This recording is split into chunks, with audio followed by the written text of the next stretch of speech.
Ecuador is currently in a state of war, according to its president Daniel Noboa.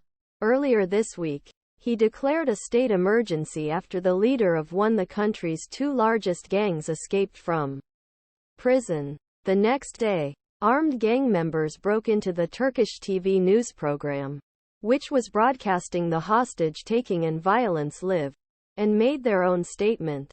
This wasn't the only shocking act of violence the country suffered this week.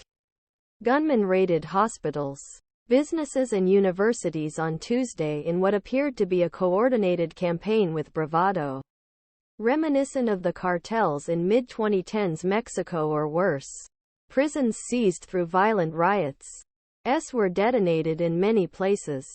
Police and guards killed at least 10 people, including police, in gang attacks, and more than 100 prison staff were taken hostage.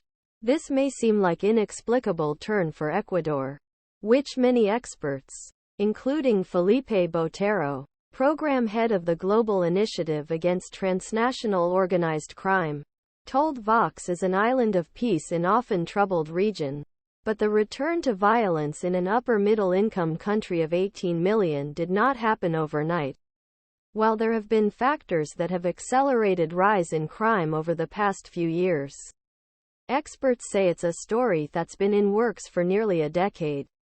Ecuador's security crisis is the product of years increasing impunity gangs, the influence transnational criminal groups, shifts in global cocaine consumption and, above all, increasing institutional corruption. This means that this chaos will not be resolved overnight, despite the military crackdown promised by President Noboa. How Ecuador went from an island of peace to a crisis of this level was briefly explained. Sandwiched between the two, Ecuador frequently acted as a drug transit country but was not spared by the violence and armed conflict that plagued its neighbors. In 1990s, Ecuador's drug trade was controlled from top to bottom by the FARC and there wasn't much drug competition and no actual conflict with Ecuadorian state. It didn't happen, says Will Freeman, fellow for Latin American Studies at the Council on Foreign Relations.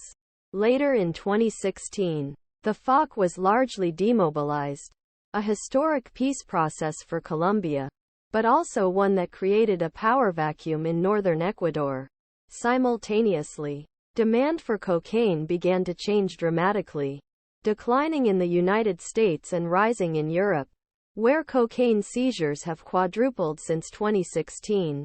According to Freeman, this has made control of the ports much more important, he says. As cocaine is loaded into shipping containers bound for Europe, obviously, you don't fly small planes from Colombia to France.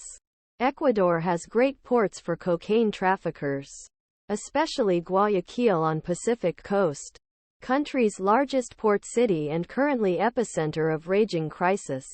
This collective power vacuum and huge smuggling opportunity has invited foreign groups such as Mexican